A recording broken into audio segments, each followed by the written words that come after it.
أعوذ بالله من الشيطان الرجيم بسم الله الرحمن الرحيم سبحانك يا الله سبحانك من لطيف ما ألطفك وسبحانك من رؤوف ما عرفك وسبحانك من حكيم ما أتقنك سبحانك من ملك ما أمنعك وجواد ما أوسعك ورفيع ما أرفعك سبحانك يا الله يا ذا البهاء والمجد والكبرياء والحمد سبحانك بسطت بالخيرات يدك وعرفت الهداية من عندك فمن التمسك لدين أو لدنيا وجدك سبحانك لا تكاد ولا تماطل ولا تنازع ولا تجادل ولا تمارى سبحانك لا تخادع سبحانك لا تماكر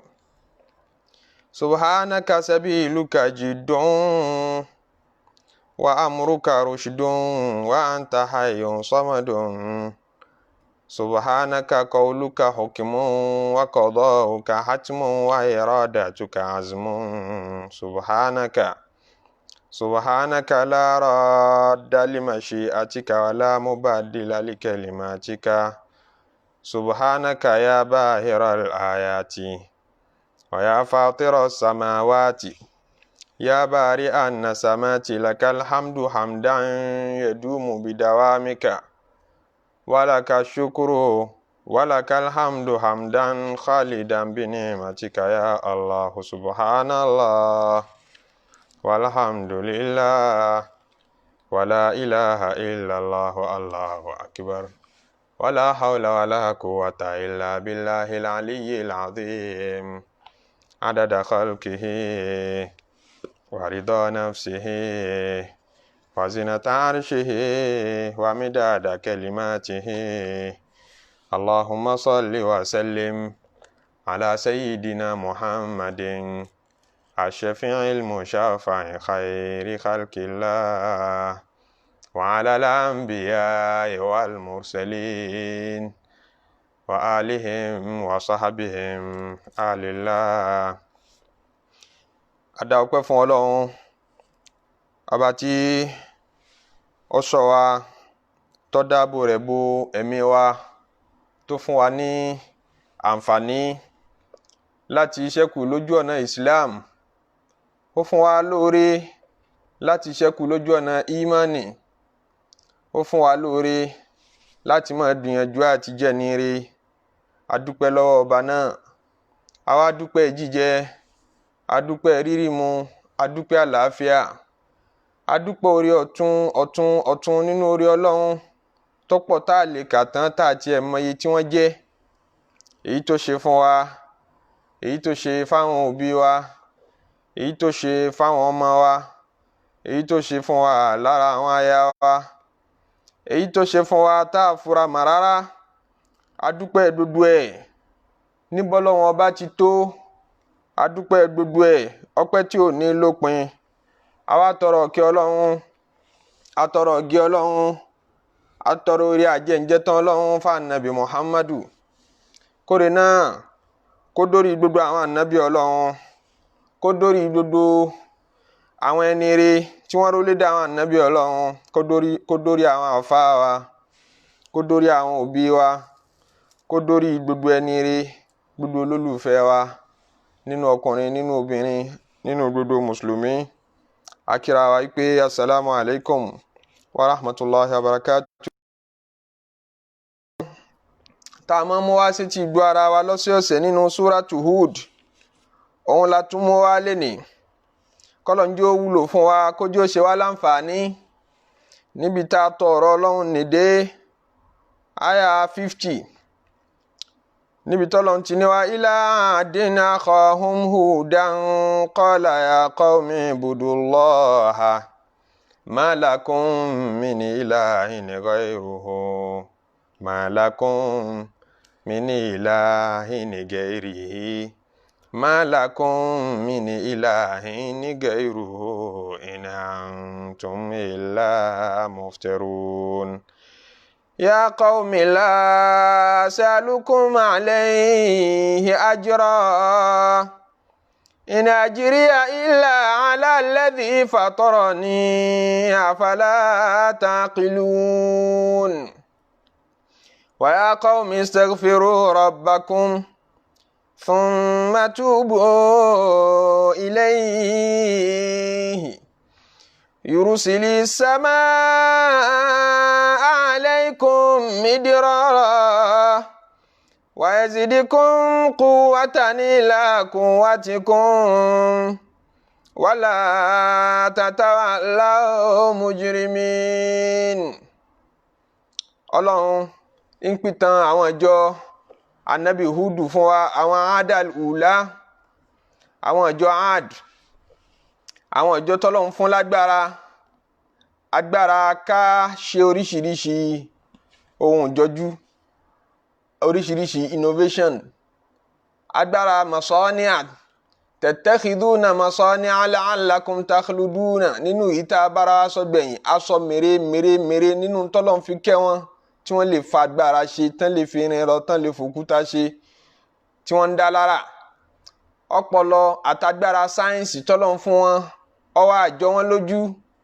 àti wípé wọ́n tún jẹ́ ẹlẹ́bọ, wọ́n ń sin nǹkan míì lẹ́yìn Ọlọ́run, lẹ́yìn tọ́lọ́run ti fọ ilẹ̀ mọ́, pẹ̀lú wípé ó pa gbogbo ẹlẹ́bọ rẹ́ lásìkò Ànábì Nuhu alayhi salatu wassalam. Àwọn tí wọ́n tún wá dé nínú àrọ́mọdọ́mọ Ànábì Nuhu, àwọn Adal Ula, àwọn tún sì gbàgbé láti lè kọ́gbọ́n níbi yìí tó ti ṣẹlẹ̀ sáwọn ìjọ Nuhu.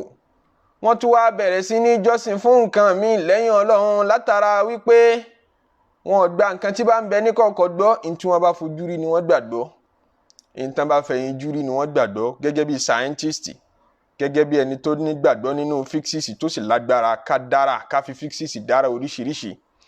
Wọ́n ń ṣe technologies, àwọn náà modernize ayé wọn nígbà tí wọ́n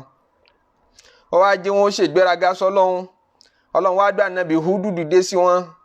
ń sọ fún wọn pé ẹ jáwọ́ níbi ẹbọ. Ó wá ní ya qawmi la as'alukum alayhi ajra, iṣẹ́ tí wọ́n jẹ́ fún yín yìí, la as'alukum alayhi ajran, mi ò béèrè owó lérí ẹ̀, mi ò fẹ́ nǹkan kan lórí ẹ̀, ọ̀fẹ́ nígbàlà, ọ̀fẹ́ mò ń jẹ́ fún yín. In ajriya illa ala alladhi fatarani afala taqilun. Tẹ̀sán kan bá ń bẹ tí màá rí lórí iṣẹ́ tí mò ń jẹ́ yìí, ọba tó ní mi, ọba tó dá mi ló lè san mi lẹ́san. Ẹ má gbàgbé níbẹ̀rẹ̀ pẹ̀pẹ̀ Surat Hud, Ànábì sallallahu alayhi wa sallam, ìyẹn Ànábì tiwa, Ànábì Muhammad, òun náà wí bẹ́ẹ̀ fún àwọn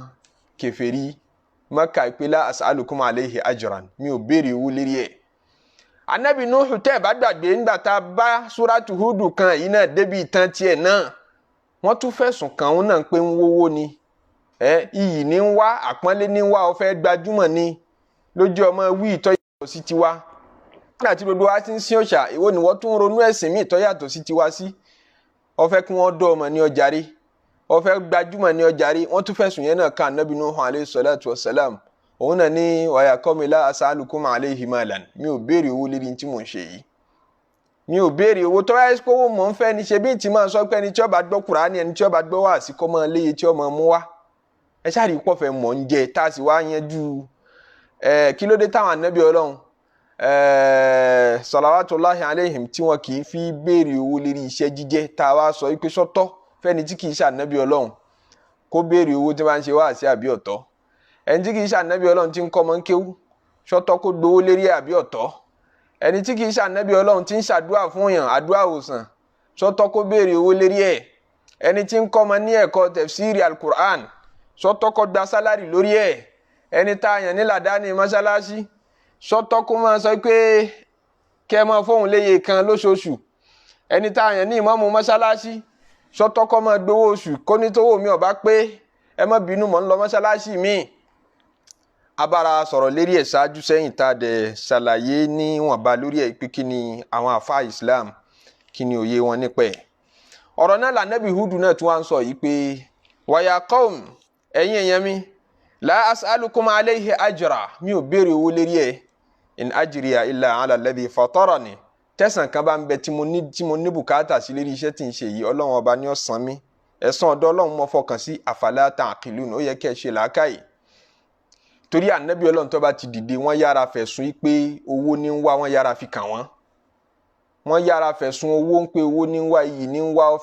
wọ́n fẹ̀sùn nìkan ànábì Muhammad sallallahu alayhi wa sallam. wọ́n á sọ fún àwọn ará Mẹ́kà kójọ wọ́n ní tọ́wá sí pé obìnrin ló ń fẹ́ ayé sí pé iṣẹ́ tó gbédè yìí o obìnrin lọ́jọ́ lójú obìnrin ló ń fẹ́ ń bẹ̀ á wo àwọn obìnrin tó rẹwà ju gbogbo ilẹ̀ Lárúbáwá á wà fún ọ a ní òye ka Kùránì yìí mọ́ wọ́n sọ bẹ́ẹ̀ fún ànábì Muhammad sallallahu alayhi wa sallam. tọ́ba sì wá jẹ́ sí pé obìnrin kọ́ ló intend kò bàbàrà sí ọ oyè lọ fẹ́ jẹ ṣé gbogbo Mẹ́kà yìí ọ̀lọ́ba tẹ́lẹ̀ gbogbo ilẹ̀ Mẹ́kà yìí àwùlẹ̀ lọ́ba Mẹ́kà tẹ́lẹ̀ malakinaka wa in kunta turidu mulkan malakinak tọ́ba yẹ pé ó fẹ́ joyè ọba ó fẹ́ ká fi ọ jẹ baálẹ̀ gbogbo ilẹ̀ yìí kò sábúrú arẹ́dì láti fi ọ jẹ sàmọ́ ka Kùránì yìí mọ́ wọ́n fà nẹ́bí lóríṣiríṣi ọfà tẹ́sí pé tẹ́mi rẹ bá rí wọn á dààmú níbi tá a ti ń ṣe tọ́lọ́ níbi tá a ti ń sòdodo tá a bá ti gbé owó tó tóbi wá á bẹ̀rẹ̀ sí ni máa ṣéèkì lẹ́ẹ̀kan náà á bẹ̀rẹ̀ sí ni máa fún ọ̀rọ̀ òdodo wa ní second thought tá a máa compromise wọ́n ṣe bẹ́ẹ̀ fún anabi sallallahu alayhi wa sallam wọ́n tún wá fi lọ wípé ọ̀dà àti rẹ́dì láti ṣe Islam àwọn àgbààgbà Mẹ́kà àrẹ́dì láti ṣe Islam pẹ̀lú májẹ̀mú anabi ní kí ni májẹ̀mú yín ìwọ náà mọ̀ bá wa ṣe ẹ̀sìn wa ìyá àjọ mọ̀ pín ṣe àláfíà ó lè jọba so tá a bá ṣe ẹ̀sìn Islam lọ́dún yìí ọdún tí ń bọ̀ á ti mọ̀ pé ẹ̀sìn tiwa ìyẹn ẹ̀sìn àwọn bàbá wa láṣẹ ní next year gbogbo ó jọ ṣe léyìí á sì tún jọ mọ́ ṣe èyí tó ń wíhun náà kò sábúrú àjọ harmonize gbogbo ẹ̀sìn ṣe mọ̀ pé wọ́n gbérú ẹ̀ jáde nígbà kan tí wọ́n ní west táwọn kan kọ́ mọ́ṣáláṣí wọ́n ní mọ́ṣáláṣí òun náà ni ó jẹ́ church òun náà ni ó máa jẹ́ mọ́ṣáláṣí òun náà ni ó máa jẹ́ ilé ìjọsìn àwọn Júù ìjọsìn mẹ́ta ó máa wá pàdé lójú kan náà gbogbo á dà gbogbo ẹ̀ papọ̀ wọ́n sì mú al-Qur'an wọ́n tún wọ́n tẹ̀ papọ̀ mọ́ bíbélì ṣé bíbélì tẹ́lẹ̀tẹ́lẹ̀ ti kó Old Testament sínú tó jẹ́ tàwọn Júù ó sì kó New Testament táwọn Kristẹni ń tẹ̀lé ó ti kó sínú á wá fi Kùránì náà kún yóò wá jẹyọ kan gbogbo ó wà lójú kan náà kí gbogbo ayé ìfàyàbalẹ̀ kí gbogbo ó dọ̀rẹ́ pé èdè yẹn dùn èdè yẹn dáa wọ́n ti propose irú ẹ̀ sí anabi sallallahu alayhi wa sallam náà rí tọ́lọ́hún sọ fún anabi nu suratul Isra yìí pé wa in kadu la yaftinunaka anil ladhi awhayna ilayka wọ́n ti ó kù díẹ̀ kí wọ́n dọ̀ ọ́ láàmú kán dọ̀kan rẹ láàmú anil ladhi awhayna ilayka láti lè má di ọ̀rọ̀ tá a gbélé ọ lọ́wọ́ yìí láti lè má di mú wọ́n mú oríṣiríṣi proposal wa litaftari alayna ghayrahu wọ́n fẹ́ kó ohun nǹkan míì wọ́n fẹ́ kó máa sọ nǹkan míì wọ́n fẹ́ kó yí ohun padà wa idha la takhadhu ka khalila tó bá gbọ́rọ̀ sí wọn lẹ́nu wọ́n ṣe tán àti sọ́dọ̀ rẹ̀ tímọ́tímọ́ wọ́n ṣe tán àti fi ọjọ́ yìí wọ́n fẹ́ fún ọ lówó wàláwọlá ansa batinaka ọlọ́run ní tí ì bá ṣe pé ansa batinaka àwa ọlọ́run ọba la fúnra wa fẹsẹ̀ wọ Muhammadu múlẹ̀ á fún ọ ní istikọ́mọ̀ tèmi rè é ní njọ́ta bá rówó njọ́ta bá rí iyì á dààmú á gbàgbé ọlọ́run á ṣe bí ò ti yẹ á sọ tí ò yẹ wàláwọlá ansa batinaka tó yẹ bá ṣe pé a ní kẹsẹ̀ rí ó múlẹ̀ a ní kó rí dídúró nídìí ìmánì lakọ́kí tátẹ̀rẹ̀ kanú ilayhim shay'an qalila kò bá kù díẹ̀ kó tẹ̀lé wọn kò bá kù díẹ̀ kó dá wọn lóhùn tí ẹ bá ṣe pé ẹni tí gbàgbọ́ rẹ̀ dòkó dáadáa bí anabi sallallahu alayhi wa sallam wọn wá bá fúnrú ẹ̀ ní wọ́n bá jẹ́ mi ni tó bá jẹ́ wọ ni tí wọ́n ní àwọn fẹ́ fi ọjọba owó ńláńlá rèé owó pìtìmù rèé àwọn obìnrin rèé gbogbo tó ń fẹ́ rèé àṣàfẹ́ kọ́ ka Kùránì yìí mọ́ àṣàfẹ́ kọ́ sọ kínní yìí mọ́ á dààmú tá a bá dé tá a bá rọ́lá bá a ti mọ́ dààmú njọ́ tá a bá rí ṣòro njọ́ tá a bá kan pírọ́blẹ́mù ní díẹ̀ sìn èmi wó ṣéèkì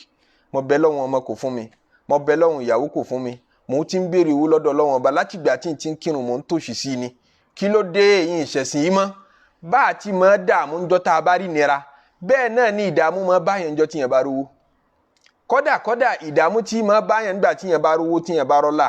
ó ju ìdààmú tí máa bá yẹn nígbà tí yẹn bá rí ìnira lọ. Àkóbá tí owó àtọlà máa ń ṣe fún ìmánì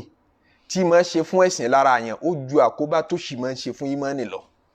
Àìbẹ̀ lọ́hùn òṣì o a sì máa tọrọ kọ́lọ́hún yà wá yóò sì. Àmọ́ ṣe rí owó fìtínà tó jẹ́ fún ìmánì àdánwò tó jẹ́ fún àtibọ́lọ̀ ńdọ̀rẹ́ ó ju àdánwò tí ó sì jẹ́ fún àtibọ́lọ̀ ńdọ̀rẹ́ lọ. Ó lò sí yàrá Ọlọ́run bá dọ̀rẹ́ ju olówó lọ. Ọlọ́run má ta wá lóṣì òṣì tí ó sọ wá dọ̀tọ̀ Ọlọ́run má ta wá. Àmọ́ ṣe rí òṣì fún rẹ̀ ó yára fi ó dùn ó sí lọ́run ju tán pè ní owó lọ fẹ́ni tó bá mọ tán pè ní owó gidi tí èso owó díẹ̀ wọ́n wá propose ẹ̀ sí anabi sallallahu alayhi wa sallam anabi ń pé owó yín kọ́ mo fẹ́ la as'alukum alayhi ajran. ìyẹn la anabi Hud alayhi salatu wa salam náà wí pé wa ya qawmi ẹ̀yin èèyàn mi la as'alukum alayhi ajran owó kọ́ mọ̀ ń fẹ́ iyì kọ́ mọ̀ ń fẹ́ ìgbàjúmọ̀ kọ́ mọ̀ ń fẹ́ in ajriya illa ala alladhi fatarani ẹni tí ó san mí lẹ́san tí mò ń ṣe yìí ẹni tí mo fẹ́ kó san mí lẹ́san ọba tó dá mi ní afala ta'qilun ẹwẹ́nu lẹ́kẹ́ ẹwẹ́nu ọkọ́ ṣe làákàyè ni ṣé tí gbogbo èèyàn bá ń ṣe nǹkan torí owó ajẹ́rù èmi yìí. wa ya qawmi ẹ̀yin èèyàn mi istaghfiru rabbakum thumma tubu ilayhi yursili samaa alaykum midrara wa yazidikum quwwatan ila quwwatikum wala tatawallaw mujrimin. wa ya qawmi ẹ̀yin èèyàn mi istaghfiru rabbakum ó yẹ tọrọ àforíjìn àsìkò ń bẹ fún yín opportunity ń bẹ fún yín lẹ́nu wọn tó kù fún yín lérí ilẹ̀ ayé istaghfiru rabbakum ẹ tètè padà sọ́dọ̀ Ọlọ́run ẹ tètè padà kó tó pẹ́ jù báyìí lọ. gbogbo àwọn ànábì Ọlọ́run tọ́lọ́run rán iṣẹ́ káwọn èèyàn tọrọ àforíjìn lọ́lọ́run máa fi rán wọn pàtàkì tọrọ àforíjìn nù torí gbogbo ntọ́lọ́run fẹ́ lọ́dọ̀ ojú ká ronúpìwàdà náà lọ gbogbo ntọ́lọ́run fẹ́ lọ́dọ̀ ẹlẹ́ṣẹ̀ àti gbogbo aláṣẹ ètò òun náà ní pé ká tètè ronúpìwàdà kọjú tó pẹ́. Nítorí pé bó ṣe dàbí ìgbà pé ọjọ́ pẹ́ tó láyé ẹni bá lo 60 tó lo 70 tó lo 80 tó dàbí ìgbà pé mi rẹ̀ gùn ó fúyẹ́ púpọ̀ níjọ́ tí wọ́n bá ti lẹ̀kùn tútúbá tó sílẹ̀ yẹn wọ́n padà tí níjọ́ kan ọmọ ìyá mi wọ́n tì í níjọ́ tí wọ́n ti kálukú wa ní níjọ́ tí gárgárà bá ṣẹlẹ̀ sí wa anabi sallallahu alayhi wa sallam ló sọ bẹ́ẹ̀ ó ní gbogbo yín pátápátá tútúbá yín Ọlọ́run rẹ̀ di àtìgbà mọ́lám yóò gárgẹ̀r lókun ìgbà tó o bá ti ṣe ń tán pé ń gárgárà nígbà tó o bá ń pọ̀ kàkà kú tẹ́mi bá fẹ́ jáde lára rẹ̀ tó o bá lo túbá ń gbà wọn Ọlọ́run ọ̀dà mọ́ nítorí pé ìgbàgbọ́ tá a fẹ́ kó o ní ó wúlò níjọ́ tí o bá ti rí ntọ́ ń gbàgbọ́ èèyàn lè sọ nísìnyí pé mo gba kọ́ọ̀pù yìí gbọ́ mo gba rìmóòtù yìí mo gbà á gbọ́ tíyẹn ń fojú rí ni tẹ́lẹ̀tẹ́lẹ̀ náà kò ní ìdí ìgbàgbọ́ kò require believe nítorí require believe ni pé n tá a lè fojú rí ẹni tó ti wá fẹ́ kú tó ti ń wo kú lọ́ọ̀kan báyìí táwọn màláìkà ti ń yọ sí i tẹ́nìkan kan orí tóun nìkan rí wọn tó wá lóun fẹ́ túbá wọn ni wọn gbà mọ́ o ti ń rí màláìkà already o ti ń rí yà lọ́ọ̀kan already kí wàá nìtumọ̀ tútúbá yẹn ò wúlò mọ́ ọmọ ìyá mi ẹnìkan sì wá mọ̀gbà tó wọn fàyè lẹ̀ ẹnìkan mọ̀gbà tó wọn lọ bọ́ lọ́hùn ìgbà tí tútúbá ṣàǹfààní náà lè ní mọ́mẹ́ǹtì tó ń gbọ́ mi lọ́wọ́ yìí nítorí ẹnìkan ọmọ tí ó ṣẹlẹ̀ ẹnìkan ọmọ lẹ tí ó mọ́la lérí ìwà rẹ tí ó dáa lérí ọ̀rọ̀ ẹnu rẹ tí ó dáa lérí ìṣesí rẹ tí ó dáa lérí àdìọ́kàn rẹ tí ó dáa àfi ká tètè túbá kó tó pẹ́ jù gbogbo àwọn ànábì Ọlọ́run bá ti máa kéde fún gbogbo aráyé nù pé ẹ túbá ànábì Húdù lòun náà sọ fáwọn adàlì ò láyè nǹkan ya qaumi ẹ̀yin èèyàn mi istaghfiru rabbakum ẹ wọ́ Ọlọ́run ọba yín lálàforíjìn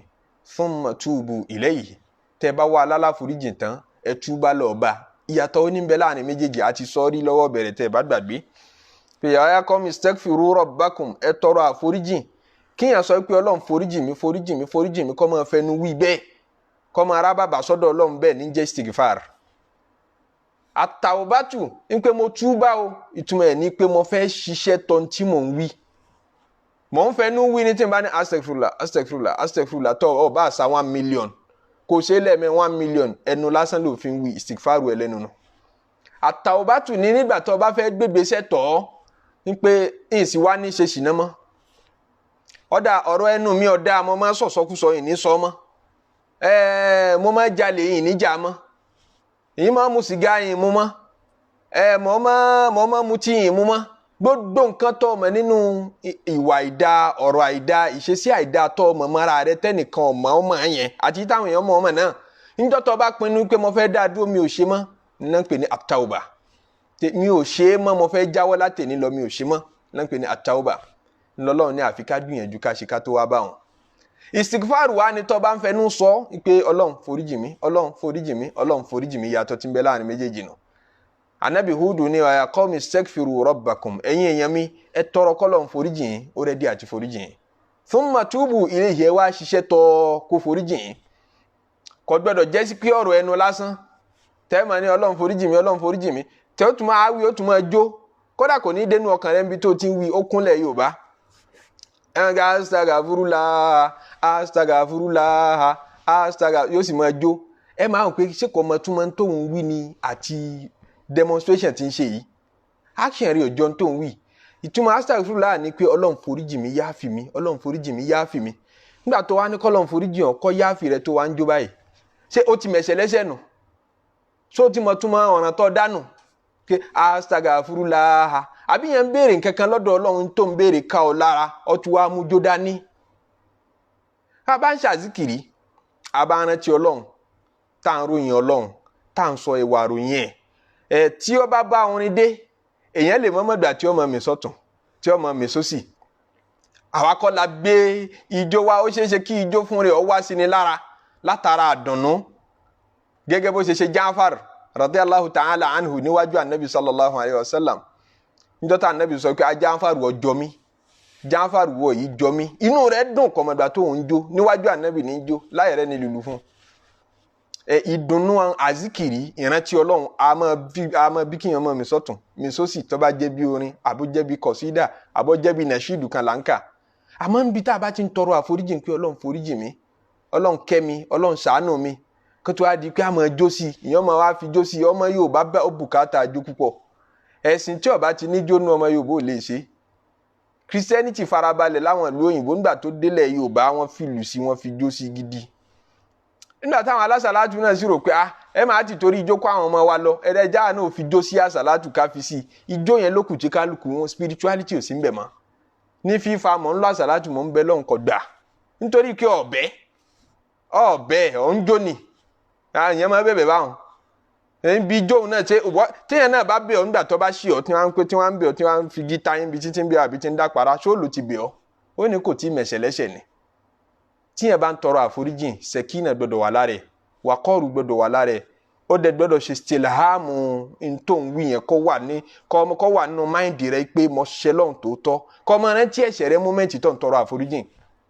istighfaru tó nítumọ̀ nìyẹn ọlọ́run ọba àlekè ọlápá nẹ́bí láṣẹ ó ní sọ fáwọn èèyàn mi sọ fún gbogbo àwọn ẹrú mi pé kí wọ́n tọrọ àforíjìn kí wọ́n túbá kó tó pẹ́ jù gbó àṣẹ tọrọ àforíjìn kò sáà nẹ́bí ọlọ́run tí ò jẹ́ níṣẹ́ istighfaru fi ṣe dandan nínú ẹ̀sìn torí bonanza ni ìkẹ́ni ìgẹ̀ni tọ́lọ̀ ń fún wa wọ́n níjọ́ tọ́lọ̀ yọ̀ǹda fún Ànábì Ádámà alayhi salatu wassalam ń pé mo fẹ́ máa foríjìn àwọn ọmọ rẹ̀ mo fẹ́ máa foríjìn wọn mo fẹ́ máa kẹ́ wọn gbogbo ìgbà tí wọ́n bá ṣẹ̀ mí wọ́n ní ṣètánì bu ẹkún pé òun tọrọ lọ́dọ̀ Ọlọ́run pé láti annahum min bayni aydihim mo fẹ́ kó gbà mí láyè wọ Ọlọ́run kí n lè máa yọ sọ́mọ Ànábì Ádámà kí n máa control wọn direct wọn látọwọ́ wájú kí n máa sọ pé máa ṣe báyìí máa ṣe báyìí máa ṣe báyìí wa min khalfihim kí n máa yọ sí wọn lẹ́yìn wa an aymanihim wa an shama'ilihim gbà mí láyè lọ́wọ́ ọ̀tún wọn gbà mí láyè lọ́wọ́ òsì wọn. ó tún tọrọ kọ́lọ̀ wọn gbà wọn láàyè níbi property owó tá a bá ń kójọ tá a bá ń ṣe business tá a bá ń ṣiṣẹ́ bá ṣe máa purọ́ bí ọjà wa bá ṣe máa gbà yí pé irọ́ ló ṣe kó jọ òtítọ́ ṣe ní customer jẹ́ gbà mí láyè níbi ọjà wọn washarikuhum fil amwali wal awladi tán bá fẹ́ bímọ náà tán fẹ́ pẹ̀lú ọmọ bí wọ́n ṣe fẹ́ra wọn lọ́nà tí ò yẹ tí ọ̀nà ṣìnà ọ̀nà gbogbo ẹ̀ jẹ̀bùnà mi lọ́wọ́ jẹ́ ńlẹ́ máa darí wọn bẹ̀ ọ tọrọ gbogbo ẹ̀ lọ́dọ̀ Ọlọ́run ọ dàbí ìgbà kó ti tọrọ gbogbo nǹkan tán ó tún wá ní kó wọn mọ̀ kú bọ̀rọ̀ anzirni ila yawmi yub'asun Ọlọ́run mi ò tún fẹ́ kú bọ̀rọ̀ mo fẹ́ kí n wà láyé títí tí ó fi dìgbà tá yọ parẹ́ kí n fi lè rí bi díìlì pẹ̀lú gbogbo àwọn Ànábì Ádámà dáadáa Ọlọ́run ni mo yọ̀ǹda nígbà tá Ànábì Ádámà wà òkè kí láàkú mọ́ Ṣẹ̀tánì ti gba dúdú nǹkan Ọlọ́run ló kọ ẹyọ kan tí Ṣẹ̀tánì ọ̀nà ti béèrè òun ni pé gbogbo ìgbà tẹ́ ẹ bá ti ṣe gbogbo ẹ̀ṣẹ̀ tí Ṣẹ̀tánì lóhun palẹ̀ máa ti mọ tìyín dédé ẹ̀hún gbogbo ìgbà tẹ́ bá ti ṣẹ̀ ẹ ṣá sọ pé kí n foríjì yín tẹ́ bá ti wí tó dẹ̀ dénú ọkàn yín moment tẹ́ ń wí yẹn mo ṣe tán àti foríjì yín mo ṣe tán àti kẹ́ yín mo ṣe tán àti tẹ́wọ́ gbà yín padà. wọ́n ní Ṣẹ̀tánì bá bu ẹkún pé ha àṣedànù rẹ̀ kí wàá ní kúrì gbogbo wàhálà wọn ẹni tóun ṣe wàhálà lélẹ́rí pé kọ́ sátì ẹ̀ sábúrú nígbà míì ẹ̀ṣẹ̀ kan péré ẹ̀ṣẹ̀ ẹyọ kan péré Ṣẹ̀tánì lè strategize fọ́mọ ènìyàn láàrin 20 years láti lè sún dédìí ẹ̀ṣẹ̀ yẹn pẹ̀lẹ́ títí tí ó fi bá rẹ̀ ń bẹ̀ 20 ọdún Ṣẹ̀tánì a máa ṣe bẹ́ẹ̀ lẹ́yìn tó bá ṣe gbogbo wàhálà yìí tán tó ṣe gbogbo fìtínà yìí tán tí ń dunnú pòun láṣẹ àṣeyọrí tí Ṣẹ̀tánì jẹ ẹlòmíì lérè fún 60 years tó jẹ ẹlòmíì lérè fún 70 years tó wá di ìjọ kan péré láàrin wákàtí kan tó wá sọ fọ́lọ́run pé Ọlọ́run mo fẹ́ jáwọ́ Ọlọ́run mi ò ṣe mọ́ Ọlọ́run mo fẹ́ padà wá sọ́dọ̀ rẹ tú bá dodo yìí tí mo ti ṣe sẹ́yìn forí rẹ̀ jì mí Ọlọ́run sì lóhun ọ̀pá gbogbo ẹ̀rẹ́ àfi bí ìgbà pé ó ṣẹ̀ṣẹ̀ rí ata ibùmínà dhanbi kaman la dhanba lahu ẹni bá tú bẹ́ẹ̀ ṣẹ̀ tó lóhun ò ṣe mọ́ àfi bí ìgbà pé ò ṣe é rí Ọlọ́run lẹni tíyàn ṣẹ̀ tíyàn tú bá tíyàn tọrọ àforíjìn rẹ̀ tí ò ní dá ìtàn yẹn padà pé ṣé ọmọ ipò ṣe báyìí nígbà báyìí náà ṣé ọmọ ipò àfojúfò fún ọ ni ó ti tán nìyẹn wọ́n ti parẹ́ ó ti kúrò nínú list rẹ̀ tó bá ti sọ pé Ọlọ́run mo fẹ́ dáwọ́ ẹ̀ mi ò ṣe mọ́ lénìí mo fẹ́ kó tán lénìí Ọlọ́run ní ànábì sọ fáwọn èèyàn pé nabbi ibadi anni ana al-ghafur rahim wa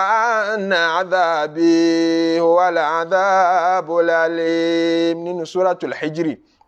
aya 49 Ọlọ́run ní ká ànábì yóò sọ fún gbogbo wa pé sọ fáwọn èèyàn mi sọ fáwọn ẹrú mi bá ń sọ fún wọn pé anni ana al-ghafur rahim àní ń pè mí Ọlọ́run àná èmi Ọlọ́run ẹ wo bí ṣe ń tẹnu mọ́ emphasis àní ń pè mí àná èmi Ọlọ́run ṣe al-ghafur rahim aláforíjìn oníkẹ́ni mi sọ fún wọn jẹ́ wọ́n mọ̀ mí láláforíjìn nítorí pé àròpin ló sọ ẹlòmíì di ògbóǹtarìgì ẹlẹ́ṣẹ̀ ó ṣèṣì ṣe kan lẹ́ẹ̀kínní ó ṣèṣì ṣe kejì lẹ́ẹ̀kejì ẹ̀kẹta ló wá rò pé mo ṣe kínní mo tọrọ àforíjìn mo tún ṣe kejì mo tún tọrọ àforíjìn mo tún ṣe kẹta wo ṣe ń tan Ọlọ́run ní àdúgbò àforíjìn tí ń tọrọ yóò nítumọ̀ jàre àforíjìn wo yìí rọpò Ọlọ́run gbàrú àforíjìn yìí àforíjìn gúnugún lélẹ́yìí túbà gúnugún lélẹ́yìí rọpò nítumọ̀ àròpin yẹn lọ sọ di kírímínà lójú òpin kó wọn mọ̀ bá a lọ bẹ́ẹ̀ lànàbì sallallahu alayhi wa sallam fi sọ pé ọba padà sí díẹ̀ ẹ̀ṣẹ̀ ń sàbọ̀ ẹ̀yìn náà mọ́ra kọ́ ọbára rẹ̀ ń bẹ̀ tí èṣe pọ̀ palẹ̀ mọ́ rẹ o ọbára rẹ̀ ń bẹ̀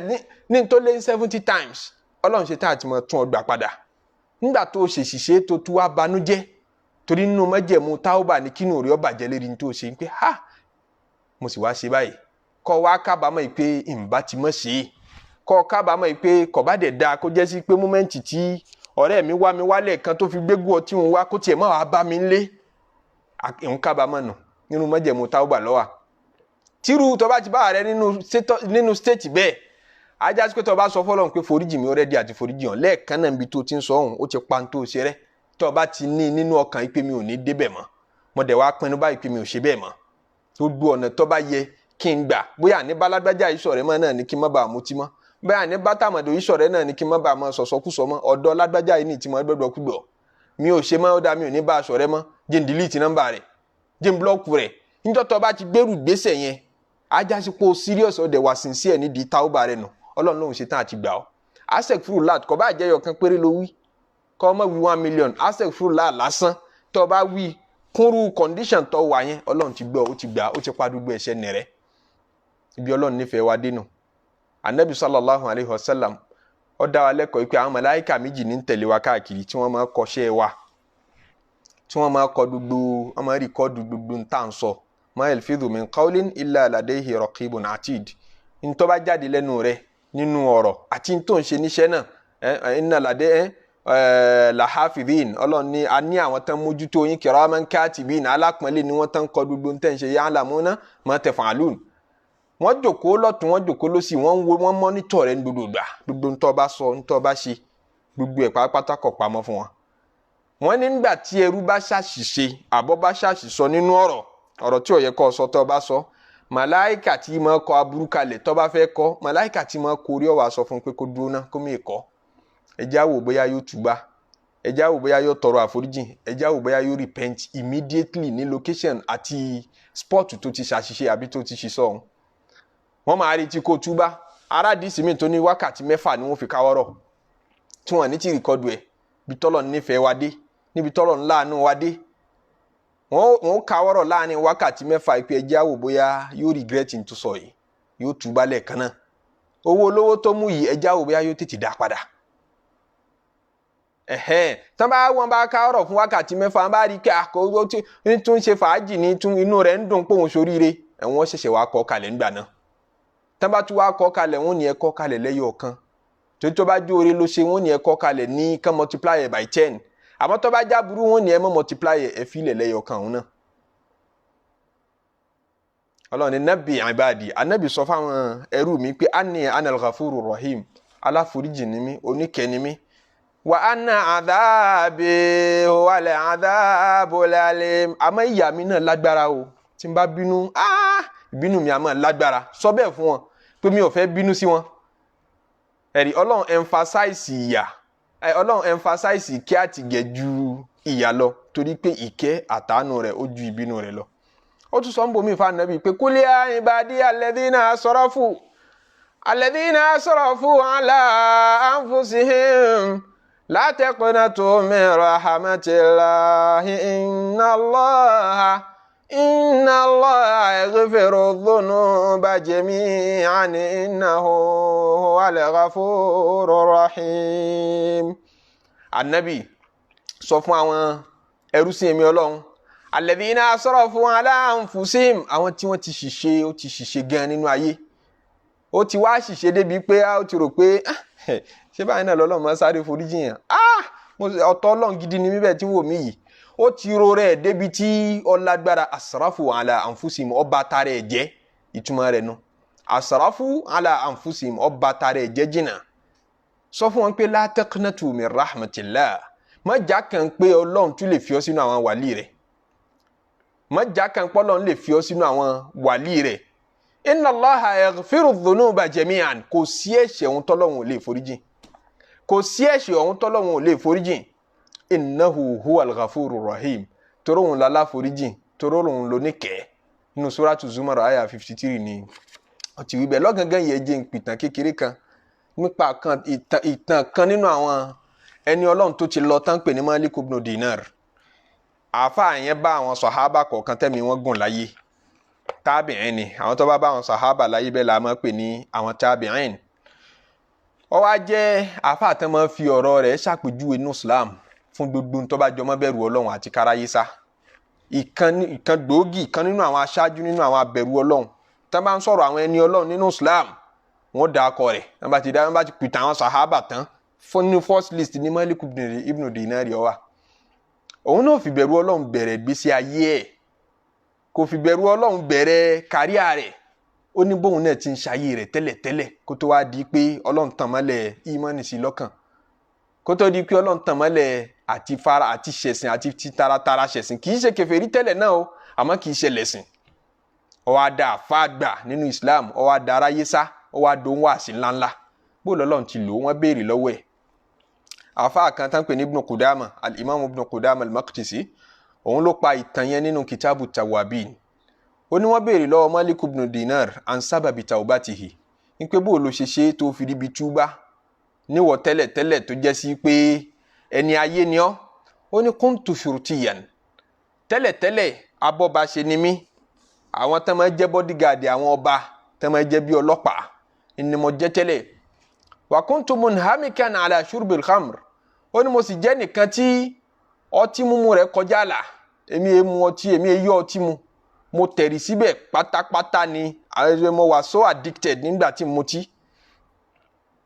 Ó ní thumma innani ishtaraytu jariyatan nafisa, ó náà ní pìtàn láìfọ ààrẹ fáwọn èèyàn. Ó ní mo wá ra jariyatan nafisa, mo ra arábìnrin kan ẹrúbìnrin àmọ́ yáyì níjọ́ tí wọ́n ń ṣòwò ẹrú. Wa waqa'at minni ahsana mawqin, ẹrú ni mo ra ipe kọ́kàn mọ́ wá tọ́jú ilé fún mi. Ló wá di pé mo bẹ̀rẹ̀ sí ní máa láìkì ẹ̀, mo bẹ̀rẹ̀ sí ní máa nífẹ̀ẹ́, mo ń yóò fẹ́. Fawaladat li bintan, nígbà tí mo fẹ́ràn rẹ̀ tán mo sọ di ìyàwó, ó wá bímọbìnrin kan fún mi. fashugiftu biha mo wá nífẹ̀ẹ́ ọmọbìnrin tó bí fún mi púpọ̀ nígbà tí mo nífẹ̀ẹ́ ìyàwó yẹn jẹ́ ẹrú tó bí fún mi tí ń jẹ́ ìyá rẹ̀ ó jẹ́ kí ìfẹ́ náà lápa lára ọmọ mo nífẹ̀ẹ́ ọmọ náà púpọ̀ falama dabbat ala al-ard nígbà tọ́mọ yẹn ọmọbìnrin tó bí fún mi tó tún wá bẹ̀rẹ̀ sí ní máa rìn díẹ̀díẹ̀ tó di pé ń dàgbà bọ̀ wá izdadat fi qalbi hubban ìfẹ́ rẹ̀ tún lékún sí lọ́kàn mi wa alifatni wa aliftuha mo wá bá sábà púpọ̀ gbogbo bí tí n bá ń lọ màmá gbé dání bí tó gbogbo àjọmọ̀ wà pọ̀ ni mo fẹ́ràn ọmọbìnrin náà ìyẹn ọmọbìnrin tẹ́rù yẹn bí fún mi qala fakuntu idha wada'tu al-muskira bayna yadayya ja'at ilayya wa jazabatni alayhi tí n bá ti wá gbé ọtí oríṣiríṣi tí mo mu tí n bá ti gbé síwájú nínú ilé tí mo fẹ́ bẹ̀rẹ̀ sí ní mu ja'at ilayya wa jazabatni yó wá dé ọmọ kékeré ni o ọmọ kékeré ọmọbìnrin yó wá síbi tí mo wà wàjáàdà bá ti ní yọ́ ma fa ọtí mọ́ mi lọ́wọ́ wàhálà kọ́tíhù fi min thawbi yọ́ ma da ọtí lẹ̀ sínú ilé ṣáà nǹkan mọ̀ yìí kórìíra ọtí ó bá ti rí tí mu tí báyìí kọ́ máa kọ́ mọ́ dàbí tí mu tí rúkọ́ sáà mọ́ dàálẹ̀ kì í fẹ́ kí n mu tí ọmọ kékeré falama tamalaha sanatan nígbà tọmọ náà wá pọ́mọ ọdún méjì kò tí ì pọ́mọ ọdún méjì láti ìgbà títí ń rákòrò wá bá bàbá rẹ̀ wá dọ́tí bàbá rẹ̀ nà àfa àgbàlẹ́ni tá à ń sọ̀rọ̀ rẹ̀ yìí àmútijọ́ mùtírí kò sẹ́ni tọ́lọ́hun ò lè lò kò sẹ́ni tọ́lọ́hun ò lè gba tútúbà rẹ̀ ńlá ro tá a fi pìtàn àáfà yìí ni ó gbọ́dọ̀ rú rẹ̀ pín ó nígbà tọ́mọ nípa ọmọ ọdún méjì mọ́tàt ọlọ́mú sọ́dọ̀ fa akimada ni huznuha ìbànújẹ́ yẹn lágbára lára mi gan tọrọ ọmọ tí mo fẹ́ràn púpọ̀ ni ọmọ náà tí mo dẹ̀ fẹ́ràn ìyá tó bí fún mi falama kanat laylatun nisfi min sha'ban ìgbà tó wá di òru ìdáméjì sha'ban oṣù sha'ban tí ìdáméjì òru ṣàbánù yẹn jẹ́ òru tọ́lọ́ láti gbogbo wa ti mọ̀ nínú Islam oṣù tí máa kàn kó tó kan Ramadanu ní jẹ́ ṣàbán tóṣù yẹn bá ti dá sí méjì alẹ́ mọ́júmọ́ ìdáméjì yẹn alẹ́ yẹn jẹ́ òru kan tó jẹ́ òru abiyà tòru gbígbàdúà gẹ́gẹ́ bí àwọn àdìsí lóríṣiríṣi tí ó wá látọ̀dọ̀ Ànábì sallallahu alayhi wa sallam wa kanat laylatal jumu'ah òru nísù ṣàbán yẹn tí wá lọ ṣe déédéé òru jímọ̀ ó jẹ́ alẹ́ Thursday mọ́júmọ́ jímọ̀ tó náà jẹ́ alẹ́ àlùbáríkà ó tún wá ṣe déédéé alẹ́ nísù ṣàbán ó ní bitu thamilan min al-khamr mo wá sùn ní alẹ́ yẹn ọmọ ní ti kún gbogbo ìgbà tá à ń sọ yìí mo wá sùn àmọ́ nígbà tí màá sùn thamilan min al-khamri mo mu ọtí para mi mo mu ọtí gan débi pé àwọn ọtí tí yẹn máa mu débi tí ó máa fì sọ́tún fì sósì tí ò ní lè dá dúró mọ́ wọn náà ń pè ní àfẹ́mílù wàlám usalli fiha ìṣá al-akhirah kọ́dà mo mu tí débi kémi ò kírun ṣáà ìgan irun ọmọ mi láńdúdú nígbà tí ń wí fara'aytu fima yara an-na'imu mo wá sùn mo wá lálàá mo wá rí i pé ka anna al-qiyamata qad qamat àfi bí ìgbà kan al-qiyama tí wọ́n ní yóò ṣẹlẹ̀ bí ìgbà kó ti ṣẹlẹ̀ wa nufikha fi sur mo rí bí ìgbà kan àwọn màláíkà ti fọn fèrè pé wọ́n ti gbé gbogbo wa dìde wa bu'thiratil qubur wọ́n sì gbé gbogbo òkú dìde nù sàréè wa hushiratil khalaiqu gbogbo ẹ̀dọ́ ọlọ́run pátápátá ọlọ́run ti kó wọn jọ èrò pọ̀ wa ana ma'ahum èmi náà ń bẹ láàrin wọn. fasami'tu hissan min wara'i ògìgì lòun wẹ̀yìn ṣàdédé tóun wẹ̀yìn lòun bá rí kinní kan lẹ́yìn òun faltafat nígbà tóun yí ẹ̀yìn fa idha ana bitaninin a'zamu ma yakun àbí a'zama ma yakun ni mo bá rí dábà kan tó tóbi wọ́n kì í tẹ̀nín ní tó ṣe déédéé nínú òyìnbó ní ká ní dragon àbí dinosaur àwọn dábà tí mo tóbi tí tó jẹ́ legendary animals tí àwọn èèyàn ọmọ ibi tó wà tán kàn máa fi pìtàn ayé pé ó ti wà rí nínú ayé tí ó tóbi mo ríru tànínú bẹ́ẹ̀ ó nígbà tí mo rí lẹ́yìn mi ẹ̀rù bà mí aswad ó dúdú qad fataha fahu musri'an nahwi ó wá lanú lẹ̀ báyìí gbígbà kó fẹ́ gbé mi ìwọ̀n sáré bọ̀ ó tájẹ́tì mi famarartu bayna yadayhi hariban mo wá bẹ̀rẹ̀ sí ni máa sáré mo wá sáré eré mi lónìí yẹn lè sá lọ́wọ́ orú dábàá bẹ́ẹ̀ ó wá ń lé mi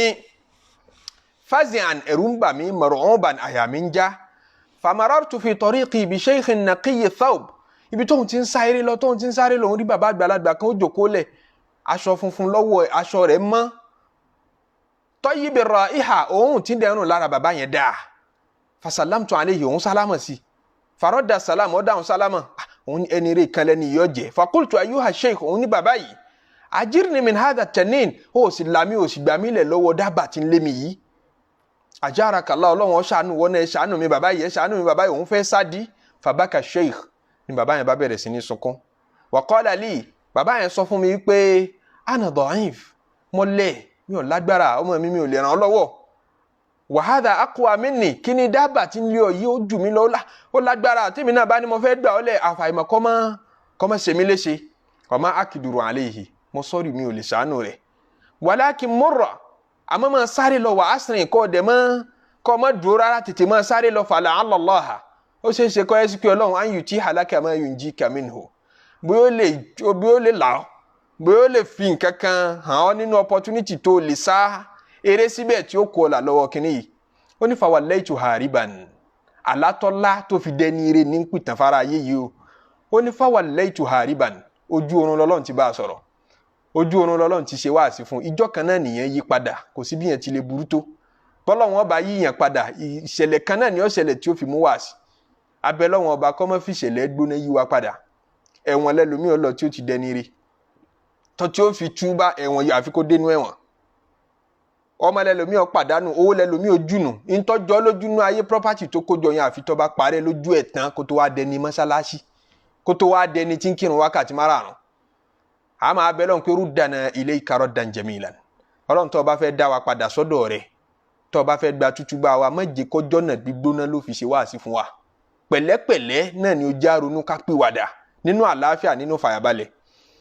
ọ̀nà tọ́lọ̀ ń gbà pé àfáà tí ń jẹ́ Malik ibn Dinar ọ̀nà tọ́lọ̀ ń gbà dá padà là ń sọ yìí ojú oorun ni ó ní mo wá ń sáré ó ní wọ́n júwe fún mi pé kí n ṣá mọ́ sáré lọ kí n má dúró kí n tiẹ̀ má rojọ́ ó ní fawallaytu hariban ala wajhi òun ṣà ń sá lọ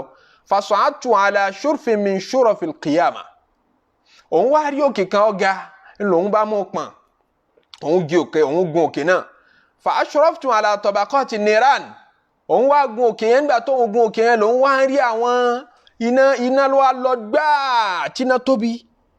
lòun rí iná níwájú òun báyìí òun ò lè tẹ̀síwájú mọ́ nínú eré nígbà tó ti gun òkè yẹn fa nadhartu ila hawliha òun rí ìbẹ̀rù jẹ̀jẹ̀ àti ìjayà tí ń bẹ nínú náà pé wakitu ahwi fiha dábàá tí ń lé wọn bọ̀ látẹ̀yìn kò tí ì padà lòun àwọn kìí wọn wà sáré wọnú náà ni kí ni kó wọn ó ṣe báyìí òun dúró lérí òkè tó ń wà fàṣọ àbí sọ ihun láláriwo kan bá pariwo òun ọmọ bíi ariwo ti wá wọn á sọ fóun pé irjin ó yá padà falasta min ahliha ó kìí ṣe kan nínú àwọn ọmọ náà ọ tọ́ síbẹ̀ kìí ṣe rúwà kìí ṣe ara lé náà ni ọ padà sẹ́yìn fatuma anantu ila qawlihi lẹ́mí mi bá balẹ̀ díẹ̀ waraja'tu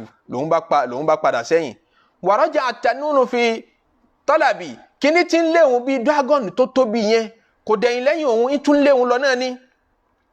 fa ataitu sheikh òun tún wá sáré wá síbi tí bàbá àgbàlagbà tó jòkó lẹ́ẹ̀kan tó wọṣọ funfun tó rẹwà tó ní tùràrí tó dáa tí ń rùn lára ẹ̀ lòun bá tún sáré wá síbi tí bàbá ní wà fakultu ya sheikh òun ní bàbá yìí sàálùtùkà àǹtùjìra ni min hadha tanun mo sọ fún yín lẹ́ẹ̀kan pé kẹ́ ràn mí lọ́wọ́ ẹ gbà mí lẹ̀ lọ́wọ́ kíní tí ń lé mi yìí faram tẹ́fọ̀n ẹ̀ sì rí nǹkan kan ṣe sí fàbákà sheikh bàbá yẹn tún sunkún wa qala ana da'if ní tí ó ti wí ni pé mo lẹ́ni walakin sir ila hadha aljabal ó ní sọ́ra àpáta tí ń bẹ lọ́ọ̀kan lọ́ba tún náwó sàpáta mi fóun ó ní máa sáré lọ sí ọ̀gángán àpáta ni fa idha fihi wada'i'ul muslimin ó ní fa inna fihi wada'i'ul muslimin ó bá ti débẹ̀ ó rí àwọn nǹkan kan táwọn mùsùlùmí tọ́jú síbẹ̀ àwọn nǹkan àlùmọ́ọ́nì kan bẹ́ẹ̀ táwọn mùsùlùmí tọ́jú síbẹ̀ fa in kana laka fihi wadi'a tó bá yẹ sí pé wọn náà rí nǹkan kan tọ́jú síbẹ̀ fasatansuruk ntọ́ tọ́jú síbẹ̀ yẹn máa ràn ẹ́ lọ́wọ́ wúlò fún ẹ. oní qala fa nadhartu ila jabal lòun bá wo àpáta nílọ́ọ̀kan mustadirin min fiddatin àpáta yẹn ó round ó wá dàbí àpáta tí wọ́n fi silver ṣe kìkìdá silver ni ala kulli misra'in sitrun àwọn àyè tẹ́lẹ̀ gbà wọlé tẹ́lẹ̀ gbà sáwọnú àpáta yẹn ó ní gàgá kan tí wọ́n ti fi bò ó ẹ̀ẹ̀kan lè wọnú ẹ̀ bẹ́ẹ̀ tí wọ́n bá fún yín ní access.